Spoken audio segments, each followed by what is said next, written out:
Hi, everyone. Welcome. We are just going to give it a minute or so to let people roll in, and then we'll get started for the day.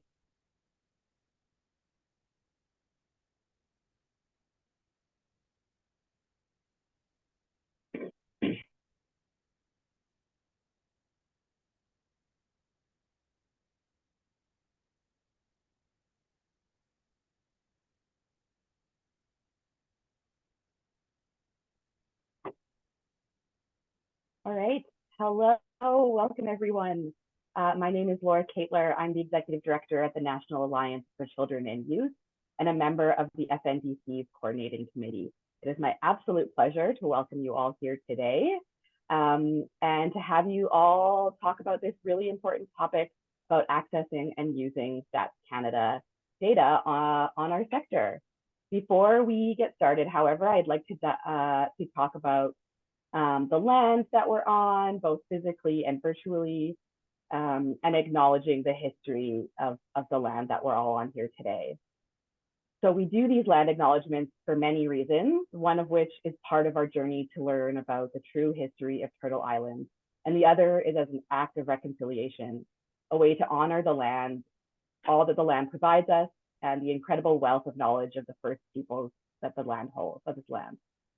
As a settler on this land, as many of us are, it's important to recognize the harm of settler colonialism on First Nations, Inuit, and Métis people.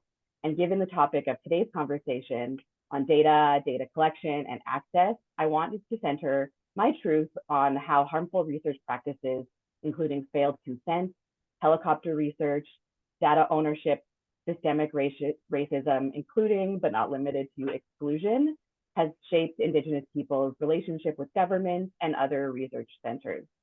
Exclusion from data was the case when in 1994, the federal government decided to exclude First Nations people living on reserves from 3 major population surveys. This ultimately led to the creation of the First Nations Information Governance Center and OCAP principles, which works to empower Indigenous people through data ownership and so much more. If you have not done so already, I would strongly encourage you to visit their website, which I'll throw in the chat shortly, and learn about the many ways Indigenous people are using ownership, control, access, and possession to reclaim their relationship to cultural knowledge, data, and information. It's really important that we take this time to learn about as many pieces of our history as possible, and for those of us who are settlers, to ground our work in truth as we walk the path towards reconciliation. With this very small piece of history in mind to carry us today, I'm honored to share that I'm joining you from Treaty 7 territory in the city now called Calgary. This land is the traditional territories of the Blackfoot Confederacy, Siksika, Kainai, and Piikani, the Tsuut'ina and Stoney Nakoda Nation, and homeland of the Métis Region number 3, as well as all of the other people that make their homes here in Treaty 7 region. I am truly blessed and honored and incredibly privileged to be here on this land. So today we have a lot of ground to cover, and we are going to do so by eliminating the Q&A during this session. That being said, we are having a number of other webinars coming up, and if you think of any additional useful resources or have any questions, please feel free to throw them in the chat and we'll make sure to note them for future sessions. This meeting is being recorded and you'll receive a recording within a few weeks along with related resources. Closed captioning is enabled, and if you have any further accessibility questions, let us know in the chat. So this webinar has been organized by the Federal Nonprofit Data Coalition. This group focuses on advancing the nonprofit sector's priorities in terms of data collection and shared by the federal government. It currently includes representatives of 40 and plus organizations and institutions. And if you're interested in learning more about the Federal Nonprofit Data Coalition or joining in, please get in touch with Emily, and you can reach her at publicpolicy@imaginecanada.ca. I believe she will throw her email up in the chat there for you. So the purpose to this webinar series as a whole is to build our awareness as a sector around data and its capacity to use it to further our mission. We've done the best to make this very practical, so get ready to do some work and some digging around so that we can use the existing data better moving forward. That I would really love to introduce our two speakers today, Cathy and Shaminda. Shaminda Perera is Volunteer Canada's Knowledge, Practice, and Learning Lead. He leads an innovative and future-focused portfolio to deliver an agenda, strengthening Canada's volunteerism infrastructure. In his portfolio, he leads the knowledge mobilization and project data-driven engagement for Volunteer Canada. Cathy Barr is Imagine Canada's Vice President, Research and Strategic Relationships, where she's been working with data on the sector for more than 20 years. Cathy has led research and knowledge mobilization sector.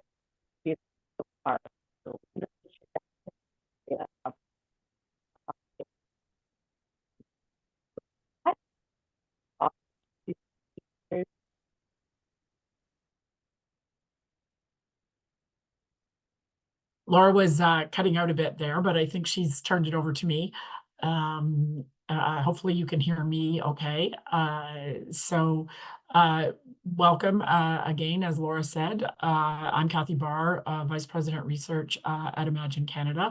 And along with Shaminda here, I'm going to be talking to you about some data that Statistics Canada collects on the nonprofit sector.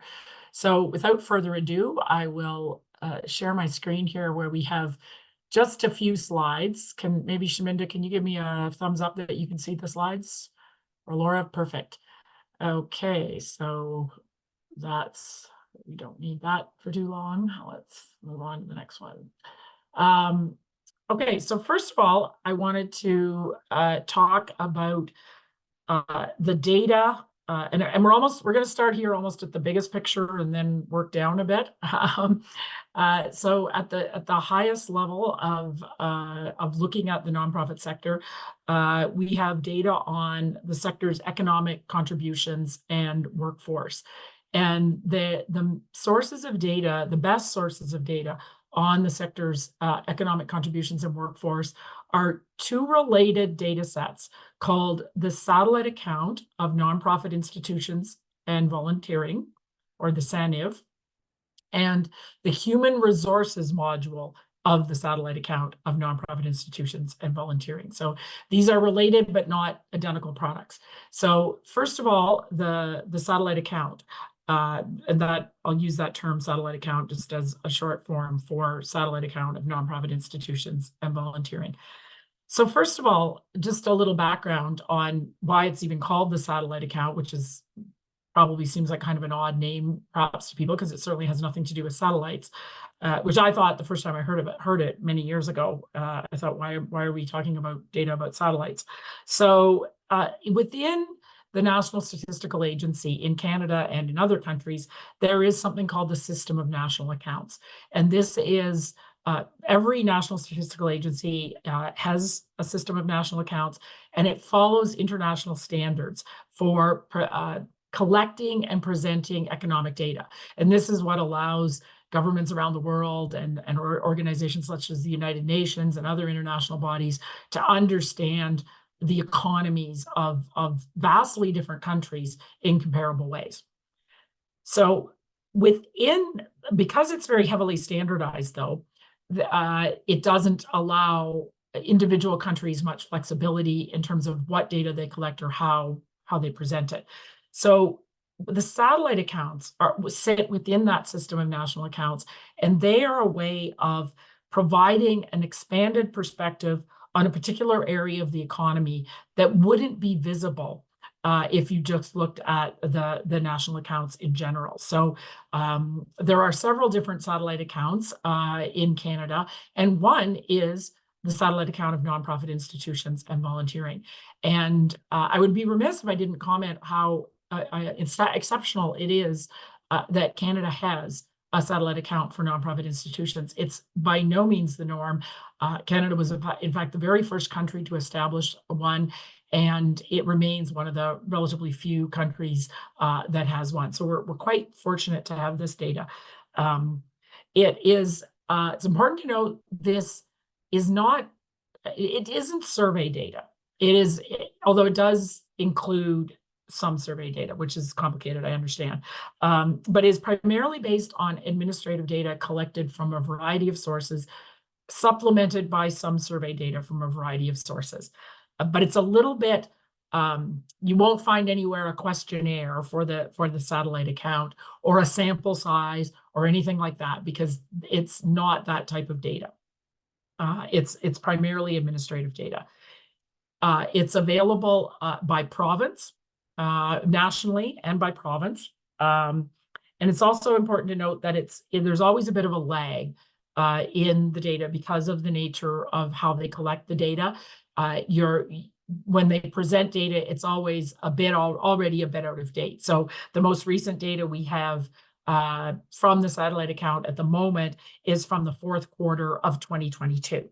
And we're obviously ending the first quarter of 2024. So it's always a bit lagged because it takes time to collect all this data from all the provinces, et cetera, and then make it available. So on the screen, you can see some basic information about how long this has been around, et cetera. It's been around since 2003, although there was a big gap in there in terms of when Statistics Canada was making the data available. So it was made available regularly between 2003 and 2010, and then there was a gap. And then we didn't get updated data until 2019.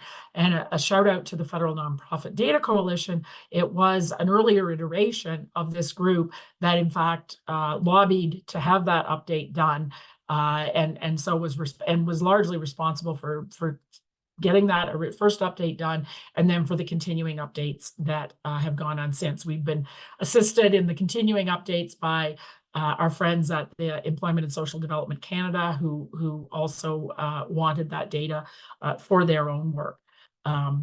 The satellite account, the core satellite account data includes, it actually doesn't include a whole lot of information. So I've now built it up as this very important thing, which it is, but there isn't a ton of information in there. But what information is in there is very important. So one of the numbers it provides us is the contribution to Canada's GDP of the nonprofit sector as a whole, and then it can be broken out with the contribution of what is usually called the core nonprofit sector, which excludes government government-aligned bodies like hospitals or universities. And obviously there's quite a difference because in our sector, the hospitals and universities contribute a large percentage of the GDP compared to the core nonprofit sector. Also includes information on incomes and outlays, which isn't exactly revenues and expenditures, but it's close. It also includes employment numbers and wages. And as I said, you can get national and provincial data from the core set of data.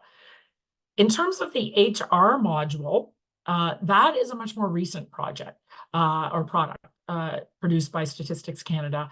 And the Federal Nonprofit Data Coalition was lobbying for this data. And again, our friends at Employment and Social Development Canada, I believe some funding, indeed, and provided some funding for Statistics Canada to do the HR module. So if any of them are on this call, we certainly thank them.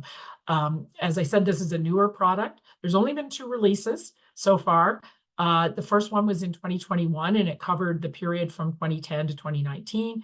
And then it was updated last fall with data from 2010 up to and including 2021.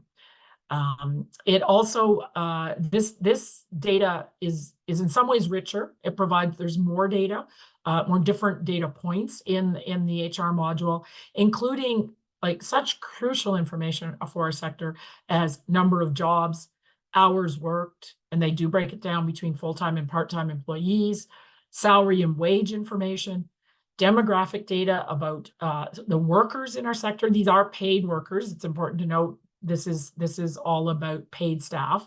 Shaminda is going to show you some data that relates to volunteers. And it includes information about their gender, their age, their race, education levels, and immigration status. And it is also available federally and provincially. So that's one set of data, very high level, you might call macroeconomic labor force data about the sector. The second data product that I wanted to talk about today is something called the Canadian Survey of Business Conditions, or the CSBC. This is a survey. This is a survey conducted by Stats Canada, a survey of businesses. So not a survey of individuals, but a survey of businesses. But it includes nonprofits. So nonprofits in StatsCan language are businesses. So it includes nonprofits and has from the beginning, and they break out the data and it is available for nonprofits, which is very important, because sometimes they collect data about nonprofits but don't make it available. But in this case, it is available. It is a relatively new survey. It was launched in 2020 in response to the need during the COVID-19 pandemic for current business data. And it is released quarterly, so quite regularly. And unlike the satellite account, it's up to date. So because it's a survey and the way they do it, the data is collected in a period, and within a matter of weeks of the data collection, it is released. So it's always quite current. The worst you could be in this case would be like 3 months out of date in terms of the data. It is high quality data at the national level. Provincially, there is data available provincially. All the data is available provincially. The data quality does degrade a fair amount, and particularly in the less populous provinces. It's reasonably good for Ontario and Quebec. Okay for British Columbia and Alberta. For the other provinces, the data quality isn't that great, unfortunately. Although it is better than it used to be, because again, as a result of the Federal Nonprofit Data Coalition asking, they did up the sample size of nonprofits partway and around, I think it was early 2022. So we have a bit more sample size than we used to. It includes both regular questions and periodic questions. So the regular questions are asked in every survey, or almost every survey. There's some variation in the early ones when they were just getting going. Some of the questions that are asked regularly include expectations for the next few months regarding things like revenue, expenses, demand, employment, obstacles that are expected by the business, including those related to labor, demand, cost, financial expectations. There's questions about interest rates, liquidity, debt and borrowing, etc. Then there's a wealth of periodic questions that don't appear on every survey, but have been either asked once or twice or at some other interval. There is two questions relating to donations that were included on the Q4 2023 survey, and a couple of questions relating to volunteering that were included in the Q4 2022 survey, again at our request. But there's lots of other questions as well, including quite a large number of questions about technology and digital adoption. They've asked about remote work multiple times, and many other questions. This is really quite a rich data set. It's really impossible to kind of explain everything that's in it in the short time we have. So it requires exploration, but it's very rich. So with that, I'm going to turn it over to Shaminda to talk about data on giving and volunteering. Thank you, Cathy. Hi, everyone. So you can call me Shaminda. I am coming to you from Mississauga, the ancestral and traditional lands of the Mississaugas of the Credit First Nations. I'm grateful to be a settler on these lands. So Cathy was speaking about in summary, the depth, breadth, and the state of the not-for-profit organizations and the sector through the various data products by Statistics Canada. What I'm going to introduce you to are two data products that is talking about what's happening on the ground, sort of the trends of giving and volunteering. And one of them is a survey that is, so they're both based on individuals. So one of them is a survey that the individuals would respond to, And the other one is the tax filer donation data is by looking at the tax filings that has been done. So the first one is the General Social Survey of Giving, Volunteering, and Participating. In other words, GSS-GVP.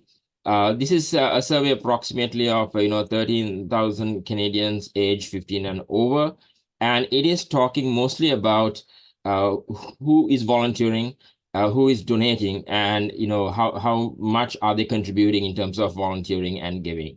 They have been conducting this survey, every since 1997 for every 3 to 5 years. The most recent survey is the 2018 data, but the current one is in the field, and it's actually in it's scheduled to end, at the end of this month.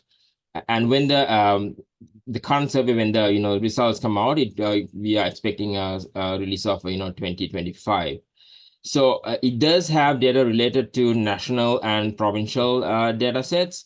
But one thing that the sector has been requesting for is data going even deep down. So when we are looking at understanding the geographic sense of giving and volunteering, it's mostly on broken down into the provincial or territorial data sets. So to come back to what you will find over here, you'll find trends on volunteering. Who volunteers? What are those contribution rates in terms of how many volunteering, and what are the hours that they're contributing per person per year? And also, it's broken down demographically. For example, age, gender, education, income, and labor force status, and even immigration status. And through this, you can also find out information or volunteering trends related to, what motivates individuals to volunteer, or what is keeping people away from volunteering, but also on the, what causes are they contributing to, and also, summarizing everything up, the formats of volunteering. And when we are talking about, the volunteering formats, we are mainly referring to informal volunteering, which is volunteering as self-organized groups and not volunteering through an organization, or even formal volunteering, where you're volunteering through an organized volunteering effort, such as volunteering through not-for-profit organizations. And it's almost the same format with the donations. So who donates, how much are they contributing, what causes and organizations do they prefer to contribute to, and how are they volunteering, what about online volunteering and other channels of volunteering. So it's mainly talking about the trends of how people contribute and participate in the community. And coming back to a note on the demographics, if you really want to hone in on different types of demographics, it does provide a wealth of cross-tabulation opportunities. Now, soon after the release, they do release a public use microdata file, as the terminology goes, so that you could take these data charts and really customize it and tailor it to the narrative that you want to, or the data sets that you want to really hone in on. So the second data set that I can introduce you to is the tax filer donation data. This is data observed on receipted individual receipted donations reported on the individual tax returns. It's only about the the actual claims that they have made. So this has been available from the mid-1980s, and it does have a breakdown of the national and the provincial data sets. This is generally released annually every March, and this year, March, mid-March, they have released the most recent, the 2020 data sets. So it does include the, the percentages of tax filers claiming their donations, the total and median donations. But there are, like from the 2020 data sets, few interesting highlights is that just under 5 million of Canadians have, Canadian tax filers have, declared of making a charitable donation, and we are seeing we have seen a decline. For example, it fell for the first time since 2016, and this is following after a major increase that we have seen since 2005 from the 2021 reporting. we can also see that, there are mid-sized donations that have increased, and the fewer larger donations. And also we are when you're talking about the the age, tallying, for every $100 donated, you could see that, it's $1 from those who are 24 years and younger, and $48 from those who are 65 years and older. So it does give information age-wise as well, and this will help, especially when you're developing diversified fund development strategies and your fundraising campaigns. So to summarize, the general social survey of giving, volunteering, and participating is about the trends on, people giving and volunteering. It's released every 3 to 5 years, and the tax filer donation is released annually during March, and it is again cautioning only about the receipted donations that are claimed in the tax filings. And when we share this data, or when we create a narrative, we have to be careful that we don't generalize as the big picture of the Canadian giving context when we're looking at the tax filer donation data. So those are the two data products that I can introduce you to, and which you can really benefit from. Amazing. Thank you, Shaminda and Cathy, for sharing those different resources. So now that we know a little bit about what data sets exist out there, the next question is, how do we use them? How do we access these tables? How do we turn that knowledge, that data into tangible tools for our organizations? So with that, I'll pass it back to you two to tell us a little bit about how to actually use this data.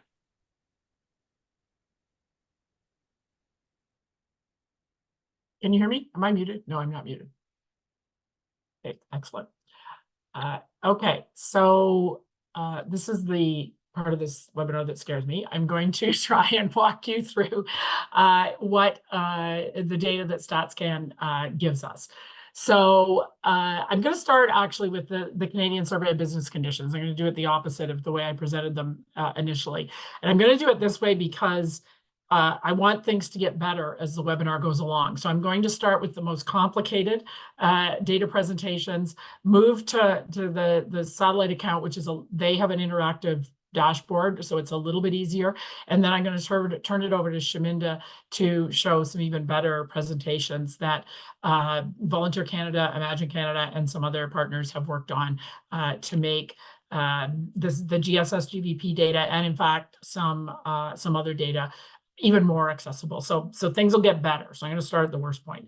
So this is the daily.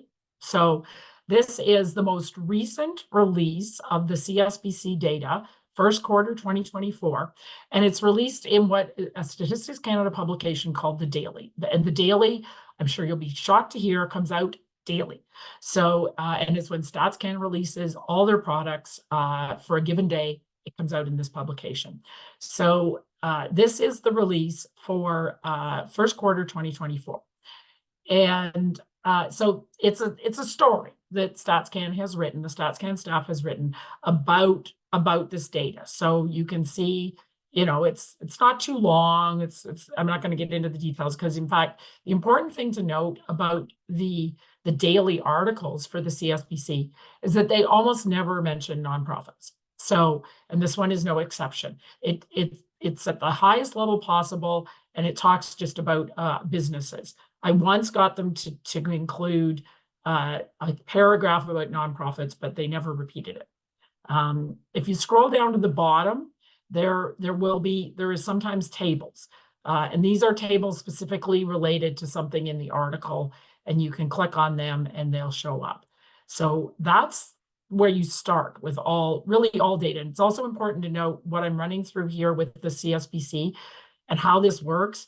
It's true of most StatsCan data products. Virtually all of them work roughly the same way. So you can take what I'm presenting here and use it to explore other data sets that StatsCan makes available. So, but the important thing about this, and a lot of StatsCan releases, is that the daily article is only one piece of information. If you go back up here to the top, right under the title, you can see there are 5 different tabs. And I'm going to click on them from right to left. So at the furthest right, you've got a PDF document. And nothing on the StatsCan website works very easily. So there's multiple clicks involved. The PDF, but you can get a PDF of the daily article. And this is what this is.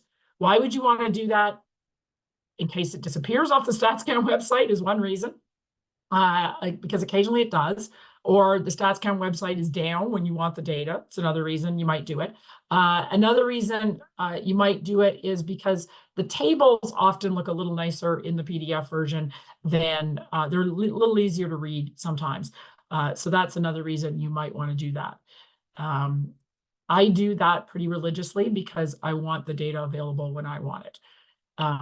Next to the PDF, you have a button saying previous release. That does different things on different data products, but in the case of the CSBC, it takes you directly to the previous release. So in this case, the fourth quarter of 2023. Sometimes they have related releases and it tells you about other products related to something. Next to that is related information. This is another multiple click one. But this is quite important as well. From this page, you can find out when the data, it reports when the data was released. You can get the actual questionnaire, again, multiple clicks, but you can get the actual questions that were asked, because often that makes a big difference in terms of how you might interpret the answers. So you can get the exact question wording. And that's always available. You can also get a description of what it is. So if you're using it for a funding request, or you need a footnote to explain what this data is, you can do that. It tells you the target population of an individual survey, and also it tells you about errors, data accuracy. So this is kind of important. You'll see in the tables, which I'm going to go to in a second, a lot of the numbers have a letter attached to them, and the letters run from A to F. That is a StatsCan's way of indicating the quality of the data, which is based on the sampling error, and we won't get into all that. But the lower the letter, the lower the sampling error, the higher the quality of the data. So A data is the highest quality. The sampling error is less than 2.5%. And they go all the way up to a D, which is acceptable, which is sampling error up to 10%, which is still really not bad. It's just not as good as A data. And then anything E and F, you might not want to use because of the quality. So that's important information to look up for all StatsCan data and survey data in particular. Now I'm going to look at the most important tab probably. And that is this tab called Tables. And it's usually right next to the text. So if I click text, that takes me back to the daily article. Tables takes me to a list of tables. So you can see here for the CSBC, there are a lot. There's a lot of, this is why I said there's a lot of data here. Okay, so, and these all correspond to questions on the survey.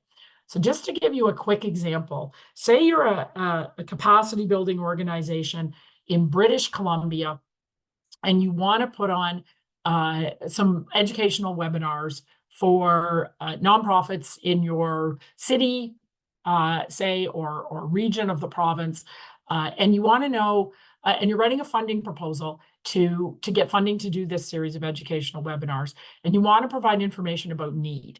So there's a variety of pieces of information in the CSBC that might help you with that. I'm just going to show you one example, and that's this table here on obstacles that organizations are expecting to face over the next 3 months. So I go here and I click, and I've got data for Canada on the shortage of labor force. Now that's where a lot of people get stuck with StatsCan tables because they think that's all that's there. But in fact, if you look here, you can see you can get other data. So shortage of labor force, recruiting skilled employees, retaining skilled employees, There's a whole series of questions here within this one table that you can get. So you can see how many different questions that you can get from this one survey. But the best way to handle these tables is to go over here to this button called Add Remove Data. And click on that button. And now this is where you really get to start customizing the table. So you can see here, the first tab is geography. So I'm only in British Columbia, so I want just British Columbia data. So I click British Columbia data. Now, I'm a nonprofit, so I don't want the information, the other information that's in here. So I'm going to get rid of it.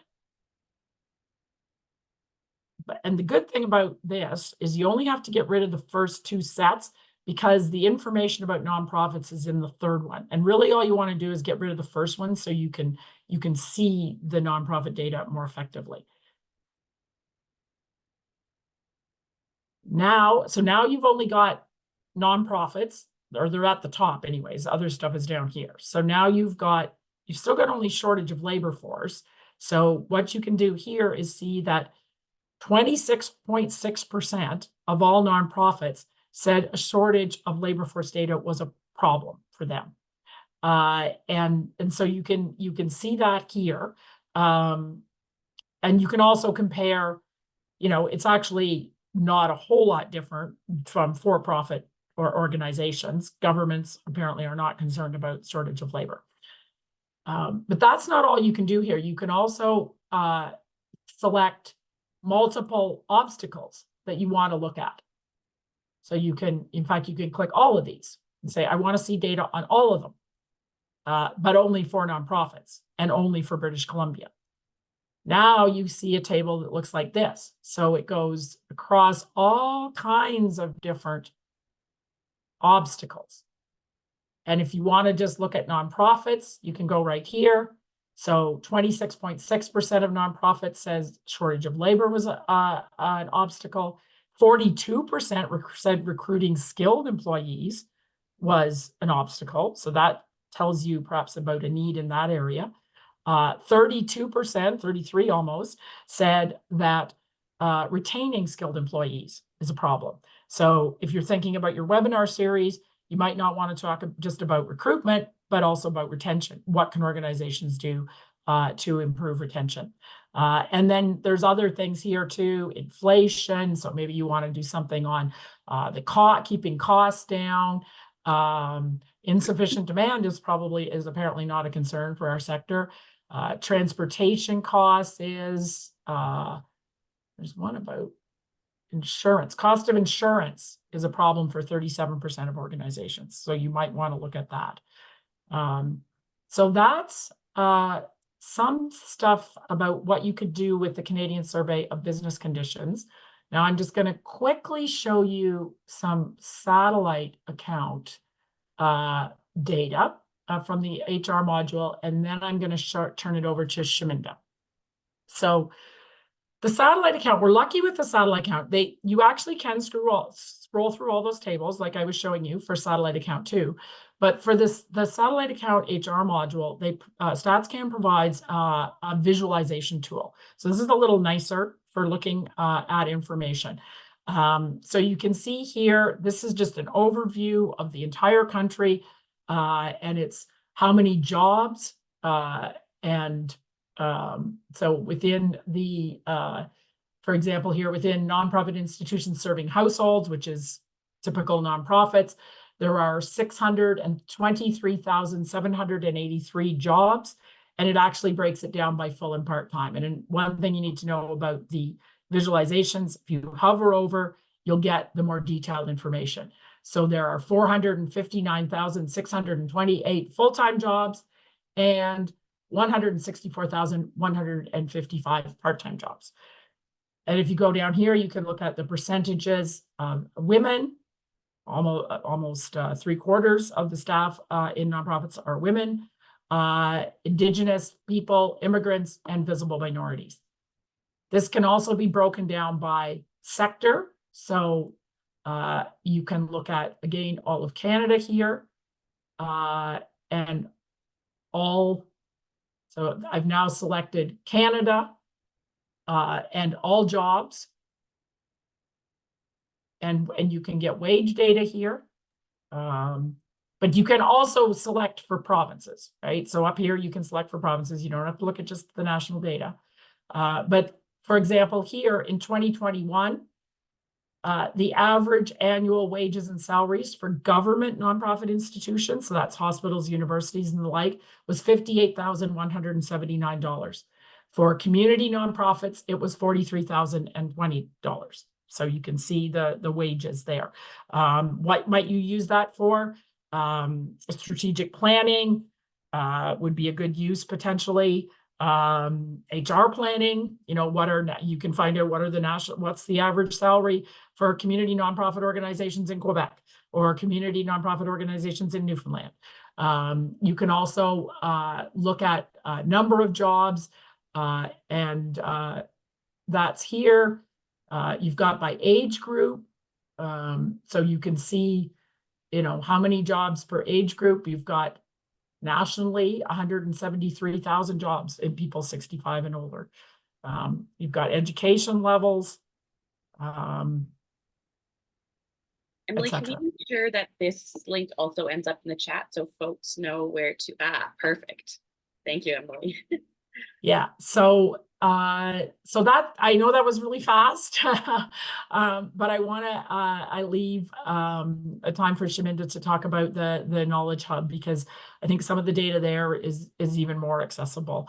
But my point here is really just there is a lot of quite rich data available.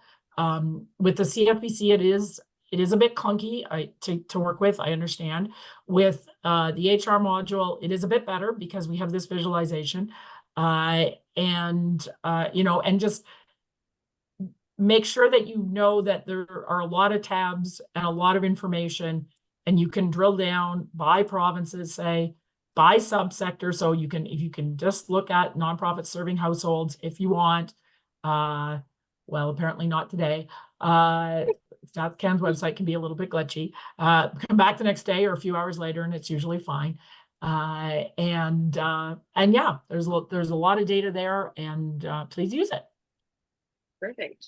And now I'm going to stop sharing, and Shaminda, you're going to start, right? Mm-hmm. Yep. Shaminda, you've got about 10-ish minutes. All right. A little bit more. 12 minutes. Thank you. Folks, I'm generally a fast speaker, so I'm trying to go as slow as possible so that everybody understands. So the data portal, or rather the data hub that I'm going to demonstrate to you, is the Canadian Knowledge Hub for Giving and Volunteering. This is a result of a partnership between Volunteer Canada, who's leading the project, Imagine Canada, who's assisting with the data analysis and writing the story related to that data, and also Volunteer Management Professionals of Canada and Association of Fundraising Professionals of Canada, who is helping us disseminate these to the two major groups that we are trying to target through this data portal. So there are engagement partners, with Aja behind the technology of the data app portal itself. And it was generously funded by the Government of Canada's Social Development Partnerships program. So what do we find in this data portal? If you go to the top, you can see a blue color bar that will give you certain alerts. And it does until the 31st of March, you have the opportunity to participate in the public consultation of the census populous dissemination. So you'll have opportunities to participate in surveys through that particular bar. So it's a notice bar. Then looking at the menus, you have the home button, of course, but there are 5 data products that we have sort of linked through this data hub.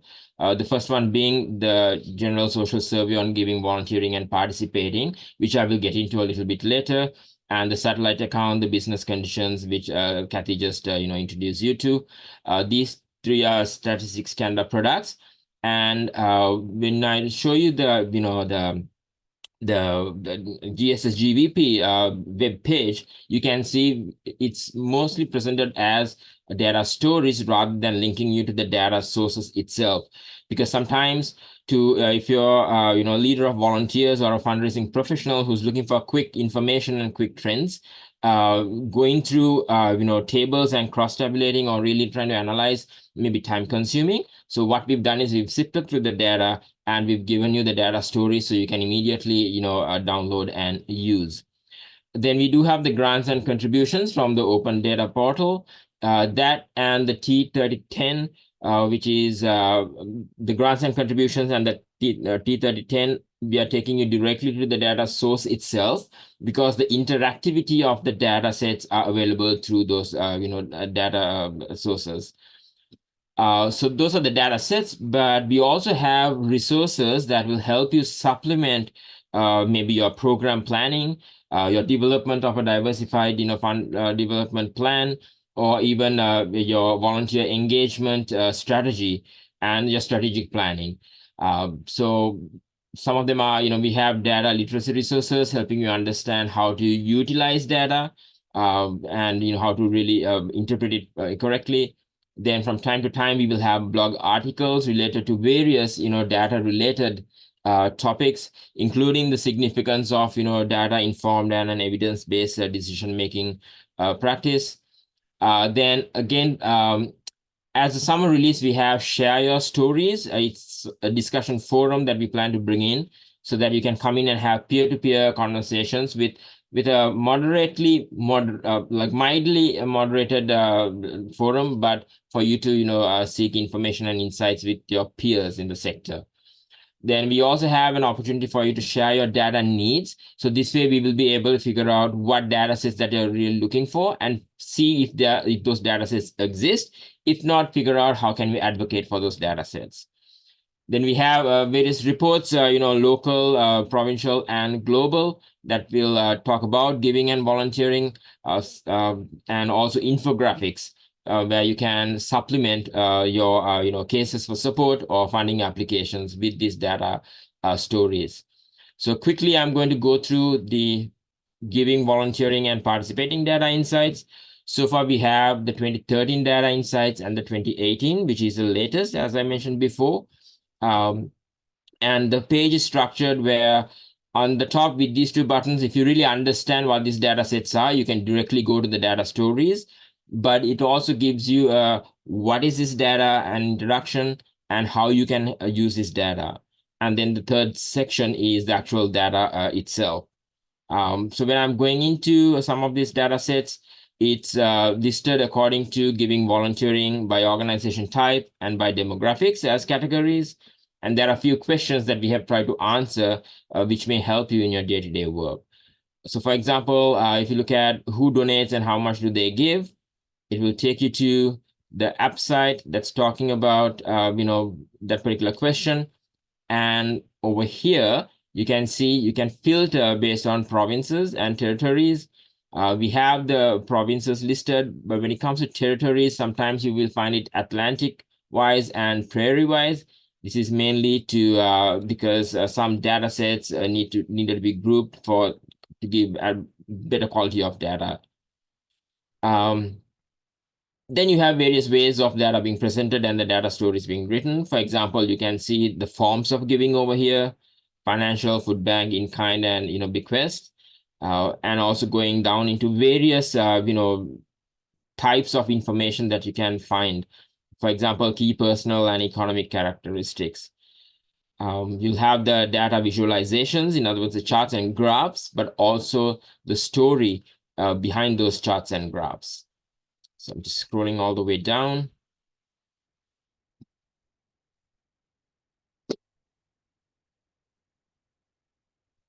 And then when it comes to demographics, you can see, there are various demographic filtration opportunities for you as well. And when you want to go back, you go back to home, and it will take you back to the engagement side. Let's go through volunteering. So this question is about who volunteers and how much time do they contribute. So the structure is the same. You have that, filter by region, whether it's Canadian or province or territory wise. And then you have the data story and the charts and graphs, in other words, the visualizations to go along with that. Now, Going back to the home site, you can see resources, and I would like to highlight a few infographics over here. So basically infographics that are sharing information regarding the data stories rather than text heavy. It's going to be, graphics heavy or the graphics focused. And so how can you use this data hub? Let's say you are a leader of volunteers and you want to figure out how to sort of post-pandemic, how to think of your, volunteer engagement strategy. So by going through the GSS GVP and going through the resources, the reports, and the infographics section, you can find out that the youth population is the largest group who's volunteering, and during the pandemic they have been impacted in terms of the opportunities that's available for them, or their return to volunteering. And you can look at the older adult population, seniors population, where that's the smallest group but the largest contribution in terms of hour per person per hours per year. And then looking at that, you can figure out, okay, so maybe when it comes to when we are strategizing re-engagement to come out of this volunteerism crisis that we're having, you can think of intergenerational volunteer opportunities as a narrative and as a program planning, bringing both parties together. And also at the same time, when you're looking at giving and volunteering, you can see that, the individuals are volunteering, they're focusing on certain causes that they would like to donate to. So you can figure out your, narrative on how to encourage giving and volunteering, whether it's Giving Tuesday or your own, giving campaign. Talking about donations, I'm also going to share the tax filer information. So this is again going back to the daily. So the structure is the same as what Cathy has mentioned. But over here you can find information on the charitable giving. And again, how can you use this? If you're looking at again the age disparity. I mentioned, for every $100 donated, $1 came from those age 25 and younger, while 48 came from those age 65 and older.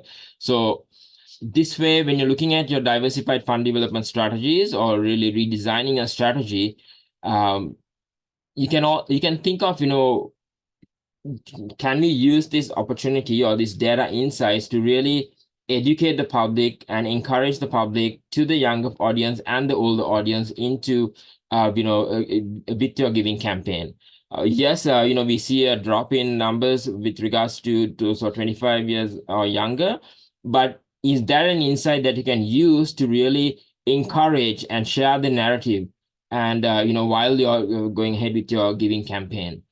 So there are various ways that you can use trends, whether it's for your diversified fund development strategy planning, your volunteer engagement strategy planning, or you're developing a case for support, or you want to use supplementary information and back the narrative with facts when you are applying for funding applications or proposals. So that is the Canadian knowledge of giving and volunteering. The web address is easy to remember. It's giving and volunteering.ca. And then you have the French version of the site. It's donatebenola.ca. And then the other one that I just shared is the Stats Canada's charitable, tax filer donations portal. Amazing. And that's my demonstration, Laura. Thank you so much, Shaminda and Cathy. I know everyone, that was a lot of information all at once, but just know that this session has been recorded, and all of the links that we've talked about are in the chats, and we'll share those again in the next couple of weeks. We also do have a few additional tools. So just a reminder to check out the daily on Stats Canada to see the newest data releases, to make sure to subscribe to Imagine Canada's early alert newsletter. They do a really great job at consolidating a lot of that data into sector relevant news. The Alberta Nonprofit Network also has a really great sector data dashboard, and I really encourage you to check that out as well. and links to these are all in the chat. Emily's been in the chat answering a lot of questions, and so if you want to follow up or have any tips for us or ideas moving forward as we continue on this webinar path, please reach out to Emily and let her know of those things. I really want to express my sincerest thank you to Cathy and Shaminda and all of the FNDC members, and to Emily from Imagine Canada for pulling this all together and sharing your expertise with us today. We do have 2 other webinars coming up. We will be presenting the results of the nonprofits and their diversity survey in partnership with Stats Canada, as well as introducing some best data practices. So please keep your eyes peeled for both of those. We'll have dates and all of that coming out on social media and in those early alert newsletters from Imagine Canada. So please don't miss those. And with that said, that's all for us today. So thank you all for joining us, and I hope you have a wonderful rest of your week.